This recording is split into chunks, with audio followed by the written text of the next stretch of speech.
Hi, welcome to another episode of Angela Shows You. Today we are going to make pot holders. We are going to make kitchen pot holders.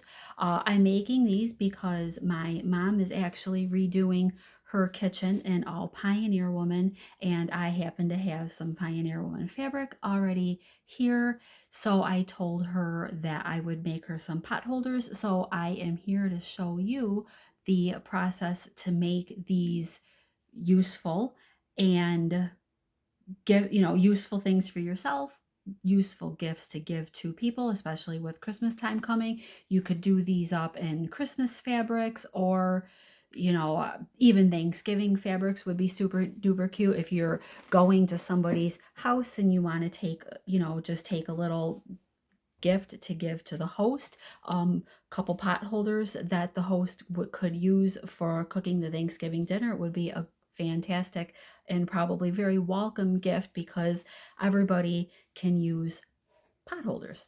So we are going to use a product called insul-bright to make these. You don't have to use this. You could also use a thick cotton batting, but I chose to use these because these they do just absorb heat a little bit better, especially if you're going to be taking something hot out of the oven. So I'm using this product, this insul-bright. Now it is crinkly it is a little bit crinkly when you're using it, but that's just what it is. So if you used regular batting, like if you were using the cotton batting that you use if you make bowl cozies, then that of course is not crinkly. The only thing with these, of course, is because you would not want to put these in the microwave. So I went ahead already and I cut my fabric. So to make a pot holder, you want 2 pieces of fabric. I cut mine a little bit bigger than 7 inches. I cut them about 7 1/4-ish. But it's up to you. Some people, so this is the finished products after my seam allowances. I have about a 6.5 square here, 6.5 by 6.5, and I cut it to about 7 1/4. If you wanted a little bit bigger of a pot holder, then of course you could cut this a little bit bigger. Maybe you want to cut it 8 by 8 so that you would end up with about a 7.5 by 7.5. But this is still a pretty good size, to go ahead and grab things out of the oven with.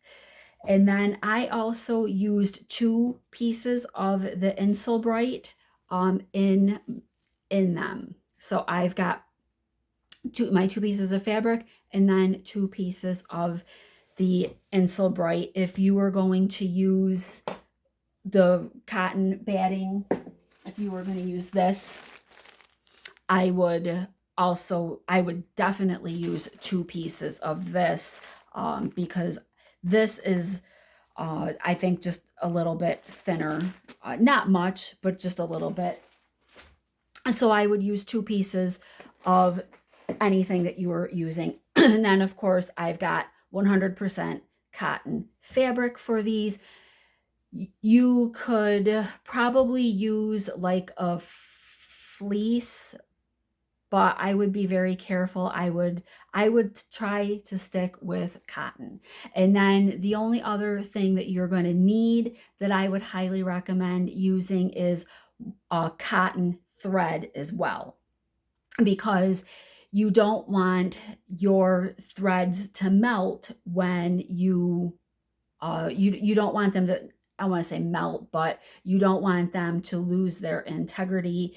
And polyester thread may not hold up as well if you are reaching into a really hot oven, pulling a casserole dish out. So I would recommend definitely to use cotton material, and then I also have cotton thread. And one way that you can tell cotton thread is I keep mine actually separate from all the rest of my thread. I use my Cricut machine and I just cut out so that I knew that it was cotton. But you can always tell also because the cotton thread, the spools are yellow. And then of course it says also on it that it is cotton all-purpose. So I buy the Coats and Clark brand threads, and I mean I buy my thread at Joann's, and they primarily carry the Coats and Clark brand. So yeah, but the spools are yellow. So that's one way to know from all your other spools that are white. And then I keep mine separate just in case I'm not paying attention. I don't have them up. I have a thread rack, but in case I'm not paying attention when I'm pulling them, because the cotton thread actually it's not as big as a spool as the regular polyester all-purpose thread is. So I really try to only use the cotton thread for cotton related projects that I want, like the bowl cozies and stuff like this, like hot pads and these pot holders. Words are tough. So, so what we're going to do is we are going to go ahead and we are going to assemble. We're going to prepare our project. So what I did was my 2 pieces of fabric, I placed my 2 pieces of fabric right sides together. Then I put my insul-bright, both pieces on top of one of the pieces. And of course the insul-bright doesn't really matter. Which side it is, you have 2 pieces, and I cut the insul-bright just a little bit smaller than my fabric is. And then the other thing that I did was for our hanging loop, I cut this 5 inches long and I cut it 2 inches wide. And then as with any other strap that I make, and I'll link to my strap / handle tutorial that I did about a week ago. You're gonna take your 2-inch piece, and of course you're gonna fold it in half. I ironed it, and then I took each of those sides, I folded them in towards the center, pressed that, then I took all of that and I folded it back in half, pressed it, and then sewed it all the way around all 4 edges. So then what you're going to want to do is you are going to place your hanging tab. So what I'm going to do is I'm going to take it and I'm going to just fold it right like this. And I'll let these 2 pieces overlap just a hair. And then you're going to take that and you're going to stick it in between your 2 pieces of fabric. And you're going to line up the raw edges to one of the raw edges of one. Or if you want it to hang from the corner, you can place it in the corner. On that one, I already did it on one of the long edges. So I'm going to just go ahead and keep that same process going. And then I will go ahead and I'm just going to, I do want to make sure that those are in the center.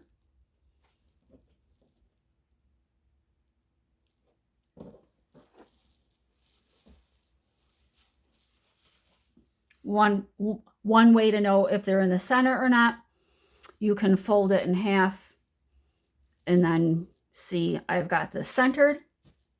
So I'm going to just pin it right there so that it doesn't move on me.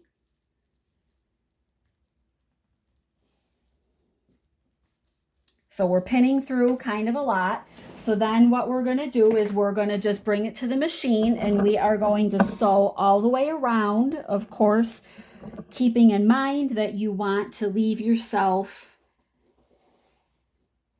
a turn gap so that you can turn this right side out. So with a 1/4 inch seam allowance, I'm going to just start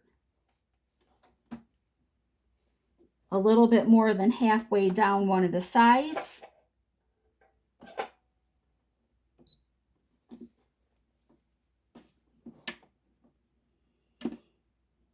Not sure what I did there. Okay.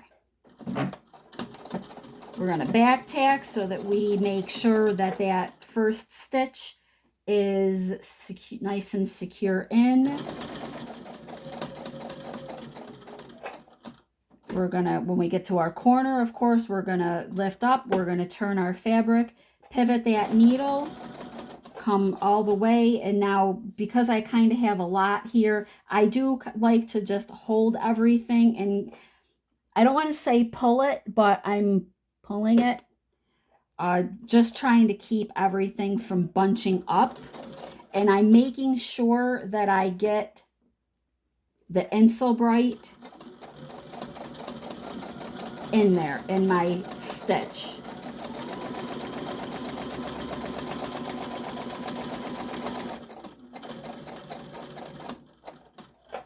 Okay, next corner, pivot, come up this side.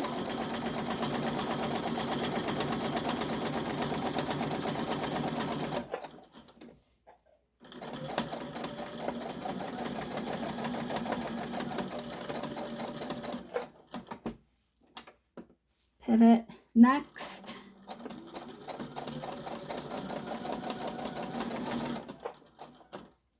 Okay, don't want to run over my needle, or my pin rather. And I am going to just go do a quick back stitch, a couple stitches on my hanging strap here.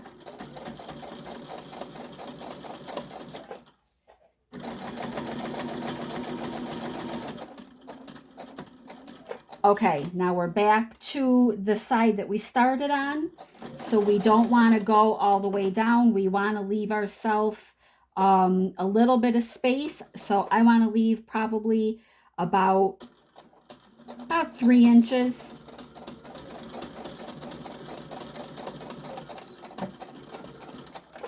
Okay.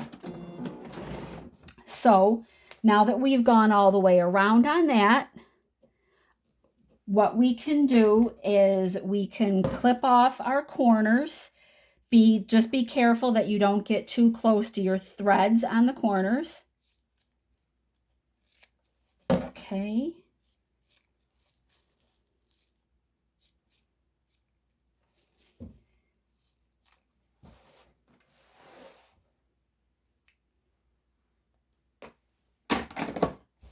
And then you can turn that.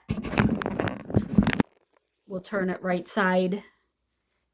Ow, ow, I might not. I don't think I left myself enough space to turn that. This is going to be a tough turn. I don't think I left myself enough space.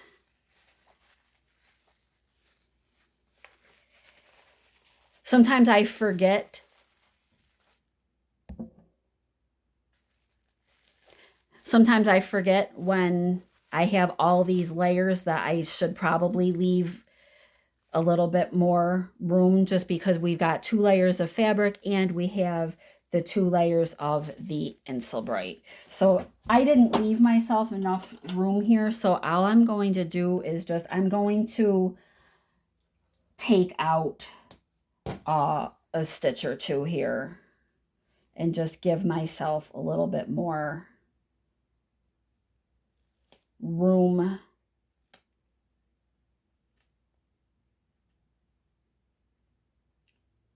to turn that right side.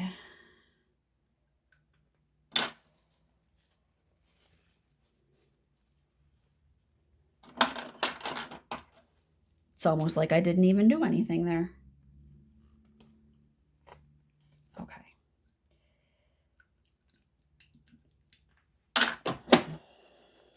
All right.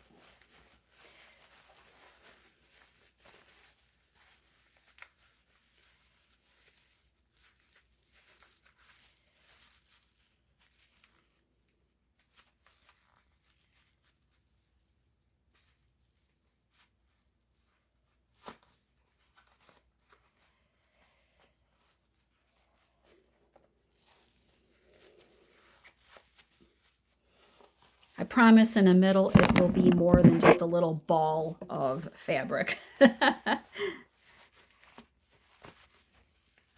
All right.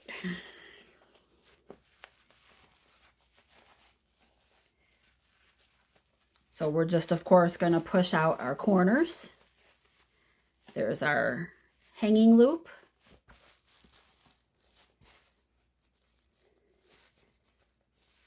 Push out the corners. Okay, so then sometimes, you know, when I've got a thick project like this, it is kind of nice to take something and just not too, you don't want to be too rough, of course, because you don't want to poke all the way through, but it's nice to take something with a point and just push your corners out just a hair. There we go. So then I would, this has got wrinkly, of course, from all the playing around with it that we're doing. So then what you're going to do, like anything else, we're going to just kind of fold our fabric back into itself on both sides.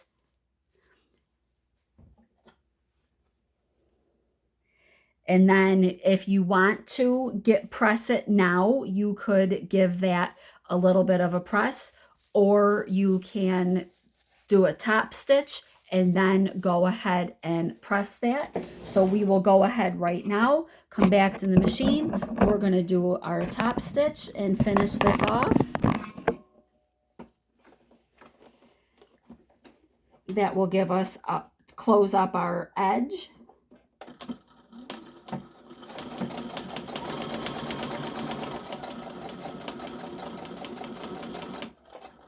I'm going to come a little bit closer on this side because I want my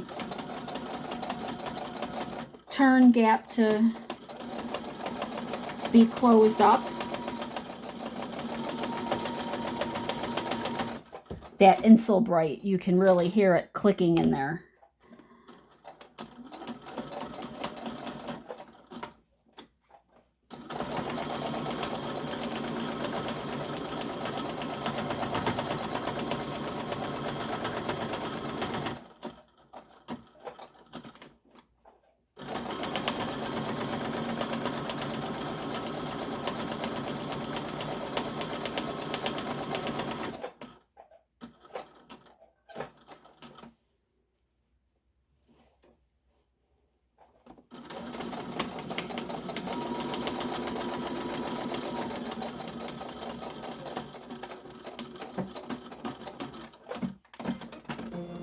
Okay, so there we go. Now, my last step, of course, I want to just trim off. I have some loose threads going on in a couple areas somehow. There we go. So that was super easy, wasn't it? And now I've got a set of hot pans, oven mitts, pot holders, that I will be able to give to my mom next time I see her. I will just go ahead and I'll give these a quick little press just to press out the wrinkles, but there you go. So I cut my material, just a quick little recap. I cut the material a little bit more than 7 by 7. You want 2 pieces of material. They don't have to be the same on the front and back. I just did the same on the front and back, but 2 pieces of material. I did mine about 7 1/4 by 7 1/4, so I had a square. Of course, you can cut them a little bit bigger if you want a little bit larger of a pot holder. And then the 2 pieces of insul-bright or 2 pieces of cotton batting. I cut them just a little bit smaller than I cut my material. Your strap, I cut 2 inches wide by 5 inches long. Make your strap as per our tutorial that we did about a week ago. I will link to that so that you can see that if you haven't seen it before. And then you're going to layer. One piece of fabric will go right side up. The other piece of fabric will go right side down, so that you've got your two right sides facing each other, your two pieces of insul-bright or your cotton batting on top of that. I pinned all that together. Put your hanging loop in between the two pieces of fabric. Don't put the hanging loop with the insul-bright, because otherwise it will be inside. You want to make sure that you've got your hanging loop in between those two pieces of fabric. The insul-bright is going to be on the inside, so you want fabric, loop, fabric, and then the two pieces of insul-bright. Sew them, leave yourself a turning gap. Probably, as you could see, want to make sure that you leave a pretty good size so that you make it a little bit easy on yourself when you're turning it. Turn it right side out. Tuck your pieces from your turning gap in. Now I can't even tell on this one where my turning gap was. And then go ahead and give a top stitch. And then if you want to, you could also so if you really want to make sure that your inner pieces don't move, you could go ahead and you could sew like an X on here. You could sew a couple straight lines if you wanted to. You could do just one line this way, one line this way.